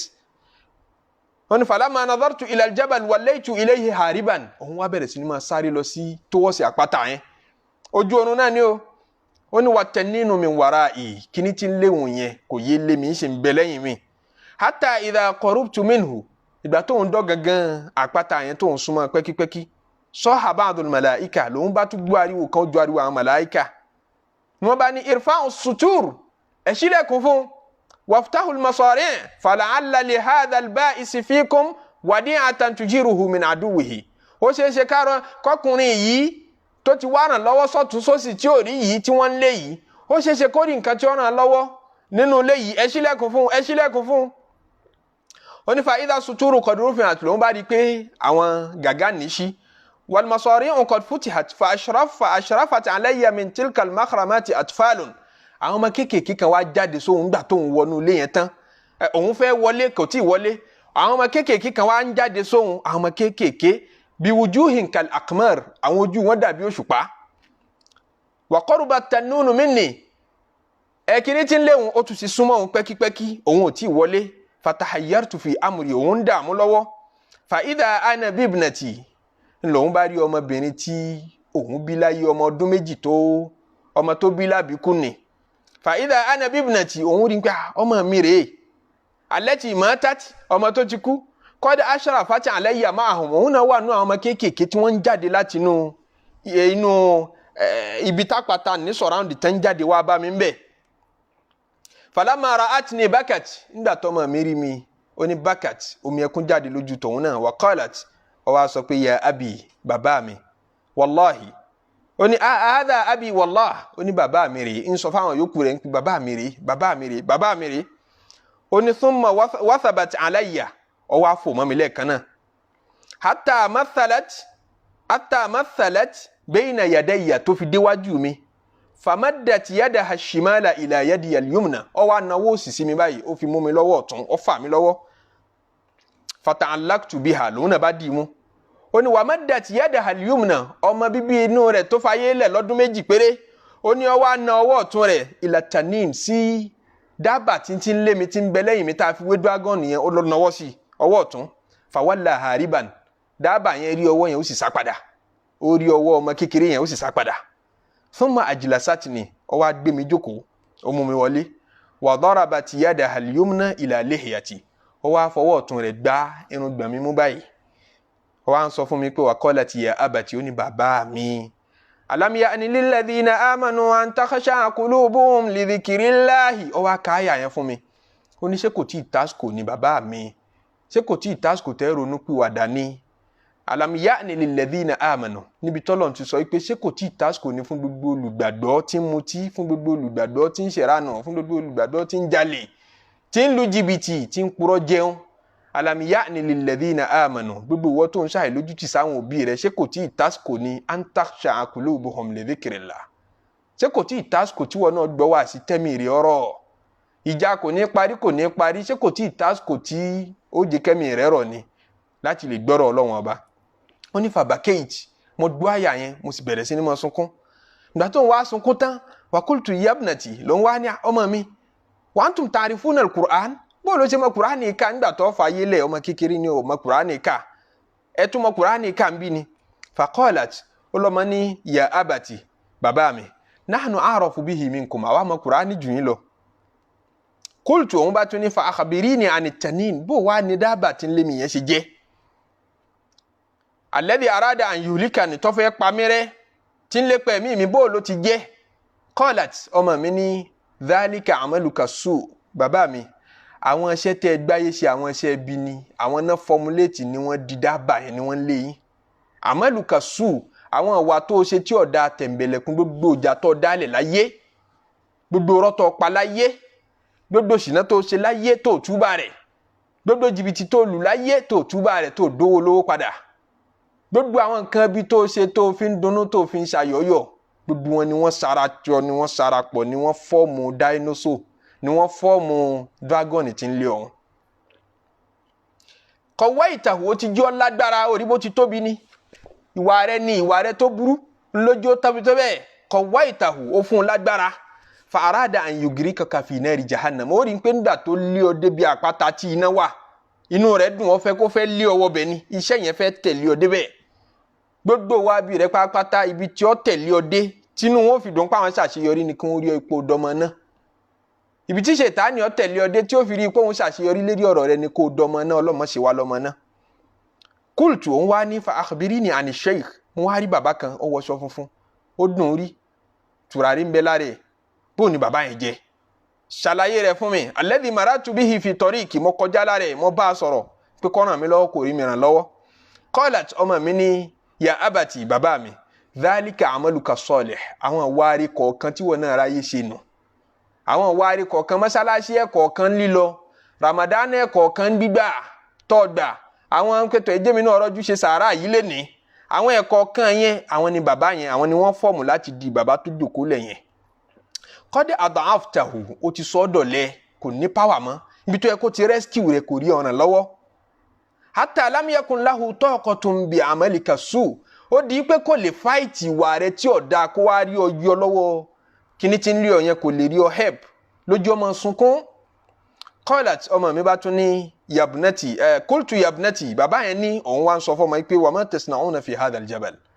kí wá ní àpáta tẹ́yìn wà yìí tí wá jẹ́ kí ni túmọ̀ ẹ̀ ń bolẹ̀ yín wà yìí qalat ó lọ́mọ òun ní nahnu atfalul muslimin ṣé gbogbo àwa kéékèèké àtàwọn yòókù mi tá a jọ jáde sí ọ lẹ́ẹ̀kan yẹn àwa làwa ọmọ kéékèèké mùsùlùmí tá a kú tá a dàgbà àwa tá a ṣẹ lọ́wọ́n ọba rí tí wọ́n bí lábìkú qad uskinna fihi ila an taquma as-sa'a ibi tí wọ́n láàmà gbé ní títí tí ó fi dijọ́ dájọ́ ṣé mọ̀ nípa Ànábì sallallahu alayhi wa sallam ní ẹnikẹ́ni tó bá ní àbíkú mẹ́ta tó bá bímọ kan ọmọ òun lọ bọ́lọ̀ ó dúró gba súná ni kò dúró gba súná ó ṣàjọ ọmọ kékeré tí ò tí ì bàlágà tó fi lọ bọ́lọ̀ ó tún bí kejì náà yìí náà tún lọ bọ́lọ̀ ó tún bí kẹta ó tún lọ bọ́lọ̀ tó bí ele pé mẹ́ta bẹ́ẹ̀ àwọn mẹ́tẹ̀ẹ̀ta yẹn ni ó jẹ́ hijabu fún tí wọ́n níjó rí náwó tó bá dijọ́ alkiyama ṣe mùsùlùmí o múmìnì tí ìṣẹ̀lẹ̀ bọ tọ́wọ́ bímọ kíní kejì kẹta ọlọ́run gbọmọ mẹ́ta lọ́wọ́ ẹ̀ mẹ́ta yẹn ni ò ní jẹ́ kó wọná tó bá dijọ́ alkiyama obìnrin kan bí tá ànábì ti sọ wá ní àwa táwa wá ní méjì lọ́dọ̀ ọlọ́run kọ́ tèmi ò pé mẹ́ta ọmọ méjì náà mo bí lábìkú ànábì lẹ́ni bá bí méjì náà tí méjèèjì yẹn lọ tí wọ́n ṣáájú rẹ̀ lọ bọ́lọ́hún tí wọ́n bàlágà láyé tán fi lọ bọ́lọ́hún àwọn ọmọ méjèèjì yẹn ní ó sì pẹ́ rẹ̀ tó bá dijọ́ alkiyama ìyóò ń jẹ́ ẹ̀rí jẹ́ mi ìsófún tó lóun lá lójú àlá yìí pé ọmọ òun ló gbà òun lẹ̀ ó ní àwa lọ́mọ mùsùlùmí tí àdàgbà ń jọ́ta ń bẹ láyé ibi tí wọ́n láàmú gbé ní títí tí yóò fi dijọ́ alkiyama nantadhirukum à ń retí ẹ̀yin tẹ́ jóbi wa à ń retí ẹ̀yin tẹ́ jẹ́ bàbá àti ìyá wa nígbà tá a wà láyé taqdumuna alayna ń pé kẹ́ wá bá wa níbi tá a wà yìí fanashfa lakum ká lè ṣìpẹ̀ ẹ̀yin tó bá dijọ́ alkiyama qala Malik ibn Dinar àfàgbà tí ń jẹ́ Malik ibn Dinar ó ní fantabahtu fazi'an aláyẹn lòun ńlá tóun jílẹ̀ kan náà aláyẹn náà ló jíun sáyé àpẹẹrẹ tíyẹn fi máa ń àwọn àlá tó nítumọ̀ àfa kan tán pè ní Ibn Khaldun ìkan nínú àwọn historian ní Islam ni ọmọ Morocco ni historian tó gbajúmọ̀ ni ó wá kẹ́kọ̀ọ́ nípa oríṣiríṣi àṣà àti oríṣiríṣi orípa àwọn ẹni tó ti kọjá òun ló sọ̀rọ̀ kan nínú mọ̀kọ́dímọ̀ rẹ̀ nígbà tí ń sọ̀rọ̀ àlá ó ní nínú tíyẹn fi máa ó dákọ̀ àpẹẹrẹ mẹ́ta tíyẹn fi máa àlá tó láláyé tó gbọdọ̀ fi ṣeré pé àlá yìí máa nítumọ̀ òun ní pé tó bá láàlá nì tó wá jí sáyé tó yẹ sí pé àlá yẹn gẹ́gẹ́ ló jí ọ sáyé àlá tó láwọn gẹ́gẹ́ ló jí ọ sáyé pẹ̀lú bẹ̀rù bójú òun náà ló fi nàró fura sírò àlá bẹ́ẹ̀ ó súnmọ́ kó jálọ òdòdó tí ó ṣe ó lápẹẹrẹ kejì ni pé kọ́ ọmọ gbàgbé àlá yẹn lẹ́yìn tó bá jí kọ́ ọmọ gbàgbé àlá yẹn lẹ́yìn tó bá jí lẹ́yìn tó bá tají tán kọ́ ọ rántí ẹ̀ clearly ìyẹn á máa lálàá tí wọ́n gbàgbé bẹ̀tà àlá tó bá ṣàlẹ̀ mọ́yàn lọ́kàn àfàìmọ̀ kí àlá yẹn ọmọ ṣe ẹ̀kẹta àpẹẹrẹ tí yẹn fi máa àlá tí máa ṣe òun ni pé Allahumma salli ala Muhammad wa sallim àpẹẹrẹ tó dákọ̀ sí kẹta òun ni pé kó rí àpẹẹrẹ kan nígbà tó o bá jẹ àpẹẹrẹ aláwọn tẹ̀lé ọ jí ìyẹn lálàá pé òun sunkún látòjú oorun ọwọ́ á jí o tí wàá bómi omi ẹkún lójú rẹ̀ àbọ̀ lálàá pé wọ́n nà ọ́ lẹ́gba lójú oorun tí wàá bá pa á lójú ayé àbọ̀ lálàá pé wọ́n ń fárí fún ọ lójú oorun ó sì jí o sì rí gbogbo oorun rẹ̀ wọ́n ti fa àtòótọ́ irú àwọn àlábẹ̀ kíyèsí kìí ṣàlá tí o lè fi ṣeré bẹ́lọ̀ ń lé lérí ó ní fantabahtu fazi'an ó ní àlá yẹn náà ló lé mi dìde lójú oorun tí mo jí pẹ̀lú ìjayà wa asbahtu fa araktul muskira gbogbo ọtí tóun nílé òun kọ́kọ́ lọ da ìgò rẹ̀ nù náà pé tó kù nù láìfò òun kọ́ yìí òun bẹ̀rẹ̀ gbésí ayé tuntun míì wa kasartul àníyà òun fọ́ gbogbo ògùn ọtí wa tubtu ila Allah lòun fi túbá lọ bọ́lọ́hun foríjìn Ọlọ́run àtúbá foríjìn wa Ọlọ́run àtúbà ẹ̀ṣẹ̀ tá a ṣẹ̀ tá a rò pó kéré àtèyí tá a ṣẹ̀ tá a mọ̀ pó tóbi ẹ̀ṣẹ̀ kan ò kéré lọ́dọ̀ Allah o foríjìn wa Ọlọ́run àtúbà. àyà tá a tú lọ bẹ̀ ní pé nabi ibadi anni anal ghafurur rahim àbí pé la taqnatu min rahmatillah ká má jákàn nínú kí Ọlọ́run gbogbo bẹ́sẹ̀ wa bó ṣe lè wù kó pọ̀ tó bó ṣe lè wù kó tóbi tó kódà kó máa bára rẹ̀ ń di ẹ̀ṣẹ̀ yẹn láì jẹ́ kó dùn mọ́ tó máa palẹ̀ mọ́ fún un sáàrí pọ̀ ń tọrọ àforíjì tẹ̀léra wọn nítorí pé ẹnìkan mọ èyí tó wọ́n tọrọ gbẹ̀yìn nínú àforíjì ọ̀dà kó jẹ́ pé nígbà tó bá tọrọ àforíjì tán náà lọ́lọ́ bọ́lọ́n láfi nínú àwọn ẹni rẹ̀ tó ti kọjá fún wọn ṣe stigfaru 10,000 Abu Hurairah lóhun ṣe 10,000 astaghfirullah anabi sallallahu alayhi wa sallam rẹkọmẹ́ndì fún wa lẹ́yìn irun astaghfirullah 33 lẹ́yìn irun wákàtí márùn-ún pé ṣá máa tọrọ àforíjì gbogbo ìgbà Ọlọ́run ní anabi sallallahu alayhi wa sallam Ọlọ́run sọ fún òun pé nínú hadith tí Imam Tirmidhi gbà wá pé yabna adam bá mi sọ fún wọn pé àwọn ọmọ anabi adam ń pé innaka ma da'awtani gbogbo ìgbà tó bá ń ké pè mí ìwọ ọmọ anabi adam wa rajawtani tó dẹ̀ran kẹ̀mí Ọlọ́run ọba gafartu laka ala ma kana minka wala ubali lópin ìgbà tó bá fàdúà lẹ̀ lópin ìgbà tó bá fi ìran kan nínú Olúwa lẹ̀ ghafartu laka máa forí gbogbo ẹ̀ṣẹ̀ rẹ̀ jìn ọ́ wala ubali Ọlọ́run ní mi ò tiẹ̀ ní kí ẹ̀ bẹ́sẹ̀ yẹn ṣe pọ̀ tó máa forí gbogbo ẹ̀ jìn ọ́ mi ò ní wo gbogbo tó ti ṣe. yabna adam ìwọ ma nabi adam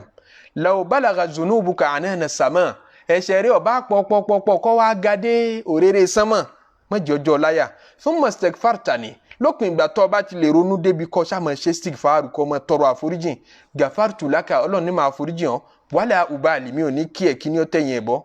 yabna adam ọmọ anabi adam innaka law ataitani bi qurabil ardi khataya gbogbo pọnmi gbogbo koro bá ti ń bẹ lérí ilẹ̀ ayé tó bá fi ṣẹ̀tẹ́ṣẹ̀ rẹ kúnú ẹ̀ thumma laqitani tó wá bẹ̀ mí Ọlọ́run bẹ́ẹ̀ la tushiriku bi shay'an àmọ́ ọ̀ lẹ́bọ lẹ́rù kò ṣẹbọ nínú ẹrù rẹ̀ ó pa nǹkan míì papọ̀ pẹ̀lú Ọlọ́run la ataituka bi qurabiha maghfiratan máa dẹ̀ gbé àforíjìn tó ju gbogbo ilé ayé yìí lọ máa gbé pàdé gbogbo ẹ̀ṣẹ̀ rẹ̀ ẹ̀ṣẹ̀ rẹ̀ ò lè dá àforíjìn Ọlọ́run ọba lágara ẹ̀ṣẹ̀ rẹ̀ ò lè pọ̀ kó wá tó kí Ọlọ́run láíláí ẹ̀ṣẹ̀ rẹ̀ ò lè pọ̀ kó wá tó àánú Ọlọ́run ọba láíláí ló fi gbọdọ̀ jákàn nínú ìkẹ́ Ọlọ́run gbogbo àwọn ànábì Ọlọ́run pátá tí wọ́n ti lọ kò sí ìjọ tọrọ àforíjìn bẹ̀rẹ̀ látòrí ànábì adam alayhi salatu wassalam tọ́lọ́run sọ́nù suratul baqara ayah 37 onífàtàlákọ́ adamu min rabbi kalimatin ẹ̀ṣẹ̀ kan péré náà lànábì adam ṣẹ̀ ló fi jẹ́ sí pé ń tá a fi ń kó bára ń bí ẹ̀ṣẹ̀ kìí ṣe díẹ̀ ànábì adam ṣẹ̀ ẹ̀ṣẹ̀ ẹyọ kan péré wọ́n sì lé kúrò nínú ilé ọlá nítorí ẹ̀ṣẹ̀ kan àfọlórin níbi farde khati'atin wa bi farde dhanbin minali jannati ukhrijati li baraya minali jannati ukhrijati li baraya aljanna ni gbogbo aráyé wà tẹ́lẹ̀ torí bàbá wa àti ìyá wa ń bẹ nínú ọgbà aljanna tí wọ́n ń gbádùn ńbẹ̀ Ọlọ́run wá ní ẹ jẹ dúdú tó bá wùn yín ẹ mú dúdú tó bá wùn yín ẹyọ kan péré náà ni ẹ má jẹ àmọ́ tó bá ti ní kọ́ mi ènìyàn má ṣe ìyẹn náà ni máa ń wọ́n ju pé kí ni à ń bẹ́ẹ̀ tán fi ní àmọ́ jẹ́ ni ṣètáni fa azallahuma shaytanu anha ṣètáni wá ṣe tó fi rí wọn yọ lálìjánnà pẹ̀lú ń pò tí wọ́n débẹ̀ pé ṣe ara ẹ̀yọ̀ kan tán ní ẹ̀ má jẹ yìí ó dáa ju dodo yìí tán ní ẹ̀ má jẹ lọ sọlọ́run ò ṣe tó fún ọ yọ̀ǹda nígbà tí yẹn bá ní mo gbé kọ́kọ́rọ́ lé mi fún ọ wá lò síbẹ̀ fọ́sẹ̀ kan yàrá kan yìí ni ọmọdé gbogbo yàrá 30 yàrá 40 yàrá 50 tí ń bẹ lẹ́yìn wọ́ bẹ̀ ṣe ń tó bá wọn dákun yàrá kan yìí má débẹ̀ tó tú wá ṣàtòjú ràn pé mo fẹ́ wọnú yàrá tán ní ọmọdé bẹ́ẹ̀ ó ṣàṣejù àbọ̀ ṣàṣejù. anabi adam alayhi salatu wassalam ṣètánì wá dá aláàmú ọ̀sẹ̀ lọ́wọ́n ọba. fatalaqa adamu min rabbihi kalimatin àmọ́ bá wí ẹ̀ṣẹ̀ yẹn ti wáyé kó tó rí kó tọrọ àforíjìn tọ́lọ̀ ni ẹ jáde lálìjánnà àyèmọ́ yóò mí lọ́lọ́run ti gbà lọ́wọ́ rẹ̀ látara ẹ̀ṣẹ̀ bóyá sọ pé lómi ò dọ̀lọ́lá bóyá ní yọ dọlọ́là bóyá kò bá lówó ju dèdè tó níhun lọ ẹ̀ṣẹ̀ rẹ̀ ló jí ọmọ bẹ́ẹ̀ ó ṣe bóun hẹ́pù ara àwọn ni kọ̀mọ́ ipò òun kó bára àwọn ni ẹ̀ṣẹ̀ kan lànàbí adam aleyhi salatu wasalamu ṣẹ̀ tó fi di pé kì í ṣèrò àlìjẹ́nà mọ́ tí gbogbo àwa àrọ́mọdọ́mọ rẹ̀ ní èfi ṣèrò àlìjẹ́nà tọ́lọ̀ ń kó wa kúrò mbẹ́ anabi adam wa tọrọ àforíjìn ọbẹ̀ lọ́wọ́n ọba pé foríjìn mi fataba aleyhi ọlọ́run ni mo dẹ̀ foríjìn oníkẹ́ ni mí aláàánú ni mí anabi nuhu aleyhi salatu wasalam òun náà tọrọ àforíjìn Ọlọ́run. Àwọn ànábì Ọlọ́run ní tọrọ àforíjìn yìí èé ṣe tí wo ò ní tọrọ àforíjìn, èé ṣe tó jí lójúmọ́ kan tó ní ṣàdúrà àforíjìn pé Ọlọ́run foríjìn mi, Ọlọ́run foríjìn mi. Tọrọ difficult fẹ́ lómi láti ronú kan ẹ̀ṣẹ̀ rẹ̀ nípa mo kù sí gan. Tẹ́lómi bá wá ẹ̀ṣẹ̀ rẹ̀ kò dẹ̀ nífẹ̀ẹ́ rí nǹkan kan ká mi ò fẹ́ níbi tí mo kù sí ibi tọ́tan rẹ̀ jẹ́dé. Kò ní tán pè ní muhasaba, ṣe self accountability, kó máa account ara rẹ̀. Kò ní muraqaba kó máa supervise kí ni mò ń sọ kí ni mò ń ṣe ní gbogbo ìgbà kó dẹ̀ wà sincere pẹ̀lú ara rẹ̀. Kódà táwọn èèyàn bá ń sọ fún ọ pé ọ sọ̀rọ̀ yẹn dáa ó yẹ kí wọ́n máa sọ pé ìsọkúsọ mọ sọ eré àwọn èèyàn yóò pè ní. Ó yẹ kó lè máa bára rẹ̀ sọ òótọ́ ọ̀rọ̀, pààyàn ló kọjẹ́, búyàn àbí gbọ́ nǹkan tí ò dáa, gbogbo ẹ̀ pápátá ẹ̀ṣẹ̀ ni. Pé ìwọ náà ń bá wọn participate níbi nǹkan aburú abítátì ẹ̀ ló wà lórí social media tó pọ̀ wọn ò rí kúrì ó dín díẹ̀ ṣe kan tún ní àwọn agbẹ́rin nì. Gbogbo móvì tẹ́lẹ̀ fẹ́ wò tó tiẹ̀ jẹ́ ti Nàìjíríà wọ́n ṣàfihàn pé nìkan bẹ́ẹ̀ nìkan sùn síbẹ̀ tí wọ́n bá ti fi síbẹ̀ wọ́n gbà pé ẹ̀ ní wò bọ̀rọ̀. Àwa wò yóò dá rẹ̀ sí wa lọ́kàn, yóò fi nǹkan kan tí ò dáa kan sínú erípa kan tí ò dáa yóò fi ilẹ̀ sí wa nínú ọkàn. Wọ́n bá jáde síta ẹ̀ rí wọ̀kúwọ̀, á rí kúrì, á gbogbo kúgbọ̀, á gbà ṣàkáṣà, kéèyàn wá tún lóhun ọ̀mẹ̀ṣẹ̀ òun lẹ́ṣẹ̀. Ànábì Nuhu alayhi salatu wassalam àwọn ànábì tó jù wá lọ lọ́dọ̀ Ọlọ́run ni. Òun náà tọrọ àforíjìn. Wọ́n náà pé Rabbi ighfirli, Ọlọ́run foríjìn mi. Wali walidayya, àforíjìn àwọn òbí mi. Waliman dakhala baytiya mu'minan walil mu'minina wal mu'minati, foríjìn gbogbo ẹni bá wọnú ilé mi yìí tó jẹ́ olùgbàgbọ́ Ọlọ́run, foríjìn gbogbo mùmínì lọ́kùnrin lóbìnrin. Wala tazidi zalimina illa khasara. Nínú ìgbẹ̀yìn Suratu Nuh, Ànábì Ibrahim alayhi salatu wassalam òun náà tọrọ àforíjìn nínú Suratu Shu'ara. Ó ní walladhi atma'u an yaghfira li khati'ati yawmaddin. Nígbà tí wọ́n béèrè ta lọ́lọ́run lọ́wọ́ ẹ̀ tí introduce Ọlọ́run sí wa. Ó ní alladhi wọ́n introduce ẹ̀ bọ̀ wá alladhi yut'imuni wa yaskini wa idha maridtu fa huwa yashfini. Wọ́n ní alladhi atma'u an yaghfira li, ọba tí mo rán kan kó forí ẹ̀ṣẹ̀ mi jìn mí yawmaddin tó bá dijọ́ ìṣirò òun náà ń tọrọ àforíjìn. Yawma la yanfa'u malun wala banuna illa man ata Allah biqalbin salim. Ànábì Musa bó ti jẹ́ pẹ́kípẹ́kí tímọ́tímọ́ Ọlọ́run tó òun náà tọrọ àforíjìn. Káà náà tọrọ àforíjìn. Ó ní kó qala rabbi inni zalamtu nafsi nínú Suratul Qasas. Ó ní Ọlọ́run mo ṣàbòsí fúnra mi, foríjìn mi. Inni zalamtu nafsi faghfirli faghfara lahu innahu wal ghafurur rahim. Foríjìn mi, yááfì mi. Ọlọ́run ní faghfara lahu, kété tó béèrè àforíjìn náà mo foríjìn. Ọlọ́run má ṣe àforíjìn àwa náà o. Ọlọ́run má ṣe àyááfì wa, Ọlọ́run foríjìn wa, má ṣe àyááfì wa. Èyí tá a mọ̀ ìpẹ́ṣẹ̀ ni ó wá pọnú ẹ̀ṣẹ̀ wa tá a ti ẹ̀wulẹ̀ fúra mọ̀ ìpẹ́ṣẹ̀ ni, Ọlọ́run má ṣe àforíjìn wa. Ànábì Dawud alayhi salatu wassalam òun náà tọrọ àforíjìn. Ọlọ́run ní nínú Suratu Hud aya 24 ló ti bẹ̀rẹ̀. Ó ní fadhanna Dawudu annama fatannahu. Dawudu rárí dájú pé Ọlọ́run dánwò wò ni. Fastaghfara rabbahu, ó tọrọ àforíjìn, ó ṣe istighfar.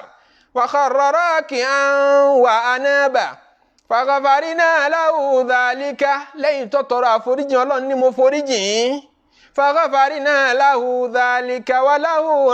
indana la zulfa husna ma'ab. Ọlọ́run ní mo foríjìn wa inna lahu indana la zulfa.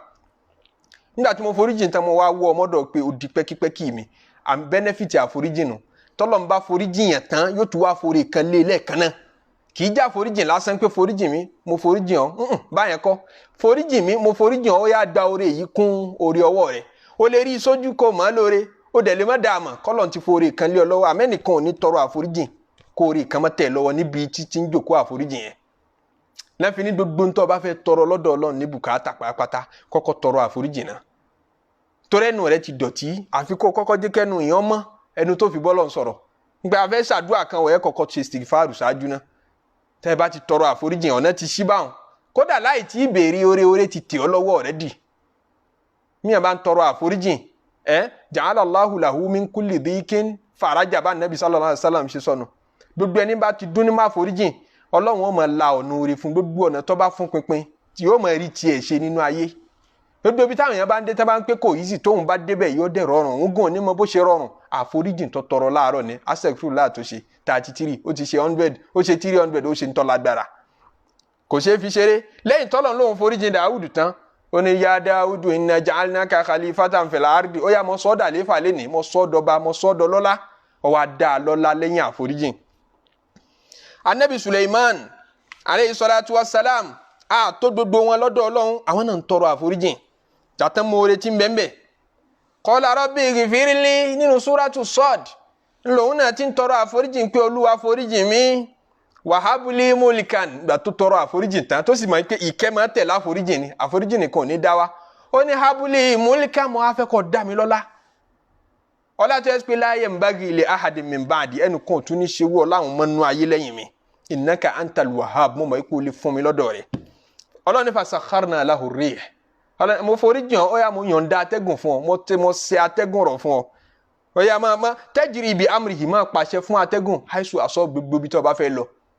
Anabi Suleiman ọmọ fò lérí atẹ́gùn yín pàṣẹ fátẹ́gùn ní pé mo fẹ́ dé kọ́ńtì báyìí ó yá gbé mi atẹ́gùn ó sì gbé lẹ́ẹ̀kan náà wàṣẹyàtìn ó yá mo tún sọ gbogbo àwọn èṣù mo ṣẹ̀ wọ́n rọ̀ àwọn àlìjẹnú mo ṣẹ̀ wọ́n rọ̀ fún ọ kulla banna'in máa pa wọ́n láṣẹ ká máa kọ́ irú ilé tó bá wọn láyé ká máa kọ́ fún ọ wàhálà wàásù àwọn kan tó lè wẹ dónú àwọn àlìjẹnú ká máa lọ nú odò kan lọ mú nǹkan wá fún ọ ẹ wo oore tó tẹ̀lé àforíjìn ẹ wo àánú Ọlọ́run tó tẹ̀lé àforíjìn tí wọn náà bá ti mọ̀ ní lázìmí rẹ tó ti mọ̀ ní wíìrìdì rẹ lójoojúmọ́ pé ń ṣe stick pé ojúmọ́ kan ní mọ́tílẹ̀ rí oṣù ń ṣe stick 500 fọlọ́run kọ́ ọmọ wúre tí ọmọ tẹ̀lé fún ọ kódà láì béèrè nǹkan kan lọ́dọ̀ Ọlọ́run Ọlọ́run wá pa òjíṣẹ́ ńlá tó ju gbogbo òjíṣẹ́ lọ Ànábì Muhammad sallallahu alayhi wa sallam ó pa á láṣẹ pé kóun náà tọrọ àforíjìn wọn fa alam annahu la ilaha illallah máa dájú pé kò sọ́ba mi àfọlọ́run mọ́ pa nǹkan mi papọ̀ mọ́ Ọlọ́run nínú suratu Muhammad wọn wá astaghfir li dhanbika tọrọ àforíjìn fún dodo àwọn ẹ̀ṣẹ̀ rẹ̀ Muhammadu walil mu'minina tọrọ àforíjìn fún dodo mu'mini walil mu'minati tọrọ àforíjìn fún dodo mu'mina lóbìnrin wallahu ya'lamu mutaqallabakum wa mathwaakum tí ó jẹ́ tọrọ àforíjìn ni pé lílọ bíbọ̀ yín Ọlọ́run mọ̀ àṣírí rẹ̀ Ọlọ́run mọ̀ gbangba rẹ̀ Ọlọ́run mọ̀ ibi tá a ti yà wá òun ni wáàsí tọ́lọ́run ṣe látẹnu Ànábì Húdù fáwọn ìjọ rẹ̀ wípé wa ya qawmi istaghfiru rabbakum ẹ̀yin èèyàn mi ẹ tọrọ àforíjìn lọ́dọ̀ Ọlọ́run kó tó pẹ́ jù thumma tubu ilayhi kẹ́ẹ̀dẹ̀ túbá lọ sọ́dọ̀ Ọlọ́run ẹ ronú pìwàdà ó ní yursili samaa alaykum midrara òjò ti dá wọn lójú ọ̀rọ̀ mọ́ ní à ń fún sí ilẹ̀ àwọn ádàlúlá òjò ọ̀rọ̀ mọ́ ní gbogbo ìgbà náà Ànábì Húdù wa ń sọ pé tẹ́ ẹ bá tọrọ àforíjìn Ọlọ́run ọ̀rọ̀ jò ṣé òjò tó bá rọ̀ náà ní jẹ́ kí gbogbo orúgbìn ilẹ̀ ọmọ jáde òjò ní ọ̀rọ̀ sí gbogbo orúgbìn ilẹ̀ ńlẹ̀ tẹ́ fi máa rí jẹ tẹ́ fi máa rí mu ìtumọ̀ ẹni pé gbogbo ẹni bá ń tọrọ àforíjìn tó lè tọrọ àforíjìn dáadáa kò ní tòṣì yóò máa rí jẹ yóò máa rí mu yóò máa rí bá ti ṣe owó iná ò ní tánwó ẹ̀ Ọlọ́run má ṣe àforíjìn wá Ọlọ́run má ṣe àforíjìn wá Ọlọ́run ní wayumudidikum wayazidikum quwwatan ila quwwatikum wàlá tatawallaw mujrimin tẹ́ bá lè tọrọ àforíjìn Ànábì Húdù sọ bẹ́ẹ̀ fáwọn ọjọ́ rẹ̀ pé wọ́n nígbàgbọ́ nínú agbára wọ́n lágbára science wọ́n lágbára kán máa construct ilé kán máa construct nǹkan lóríṣiríṣi wọ́n innovate àwọn sọ pé tẹ́ bá tọrọ àforíjìn ẹ̀ tún agbára ó tún kún agbára sí fún yín ní agbára yín ó máa dọ̀tun ni ẹ ní nǹkan kan tẹ́ fẹ́ lose tẹ́ bá pa gbogbo ẹbọ tẹ́ ń ṣe yìí tí tẹ́ túbá tẹ́ dọ̀rẹ́ Ọlọ́run tẹ́ tọrọ àforíjìn wàlá tatawallaw mujrimin gbogbo ọ̀rọ̀ tí ń bá yín sọ yìí ẹ má kọ́ tí ikún sí i qalu ya Húdù kàkà tí wọ́n fi gbọ́ wọn ní Húdù má jitana bi bayyinatin ó má rí dájú kan wá fún ọ jàre wa ma nahanu bi tariki alihatina an qawlika ní tìtorí rẹ̀ pa gbogbo ẹ̀sìn tá a bá lọ́wọ́ àwọn bàbá wa ní tìtorí ẹ̀ pàtì o wa ma nahanu laka bi mu'minin àgbọ̀ọ́dọ́ wọ́n ṣàìgbọràn wọ́n ṣe tí kankan wọ́n ṣe àyàkókò nàkísà Ànábì Húdù alayhi salatu wa salamu ẹjẹ́ àdúró bẹ́ẹ̀ léni ọjọ́ ti lọ Ọlọ́run má ṣe àforíjìn wa Ọlọ́run má ṣe àyàfi wa foríjìn wa Ọlọ́run àtúbá foríjìn wa Ọlọ́run àtúbá ẹ̀ṣẹ̀ tá a ṣẹ̀ tá a rò pó kéré àtẹ̀yí tá a ṣẹ̀ tá a mọ̀ pó tóbi o ẹ̀ṣẹ̀ kan ò kéré lọ́dọ̀ Allah o foríjìn wa Ọlọ́run àtúbá Ọlọ́run yáfi wa ẹ̀ṣẹ̀ tá a fura mọ̀ pẹ́ṣẹ̀ ni forí ẹ̀jìn wa èyí tá a fura mọ̀ pẹ́ṣẹ̀ ni Ọlọ́run forí ẹ̀jìn wa èyí tá a fojú di nínú ẹ̀ṣẹ̀ forí ẹ̀jìn wa èyí tí wọ́n ṣẹ̀ sí wa lọ́rùn forí ẹ̀jìn wa èyí tá a fẹnu ṣẹ̀ forí ẹ̀jìn wa èyí tá a fi ìṣesí ṣẹ̀ forí ẹ̀jìn wa èyí tá a fi ọkàn ṣẹ̀ bóyá gbéraga la ṣe ni o bóyá ìrùkúrù kan la rò ni o bóyá pẹ̀gàn ẹnìkan ni o Ọlọ́run má ṣe forí ẹ̀jìn wa Ọlọ́run má ṣe forí ẹ̀jìn wa nígbà tá a bá wa bọ̀wọ̀ Ọlọ́run jẹ́ wá ní mímọ́ jẹ́ wá ní mímọ́ jẹ́ wá ní mímọ́ wá dá aṣọ àṣírí bò wá láyé tó bá dijọ́ àlùkìyámà kó tún dá aṣọ àṣírí bò wá níjọ́ tó bá bá wa ṣèṣirò tá a ṣèṣirò tá a dùn wájú Ọlọ́run ọba rojọ́ jẹ́ kí ìṣirò owó jẹ́ ìṣirò fúfúyẹ́ jẹ́ kí ìṣirò owó jẹ́ ìṣirò fúfúyẹ́ jẹ́ kí ìṣirò owó jẹ́ ìṣirò fúfúyẹ́ bá ti ní kọ́ mọ́tò aláṣírí láyé tó bá dijọ́ àlùkìyámà náà mọ́tò náà àṣírí wa o má jẹ́ àtọ́ iná wò ká tó wà àlìjẹ́nnà sòsí pẹ̀lú àwọn ànábì Ọlọ́run pẹ̀lú àwọn ẹni rere ìní kò ṣe fún wa wá kẹ́ wa lẹ́yìn tó bá foríjìn wa tán kẹ́ àwọn ọmọ wa kẹ́ àwọn aya wa káyé ọ̀rọ̀ wa lọ́rùn kálkìyámà náà ọ̀rọ̀ wa lọ́rùn subhana rabbika rabbil izzati amma yasifun wa salamun ala al-mursalin walhamdulillahi rabbil alamin.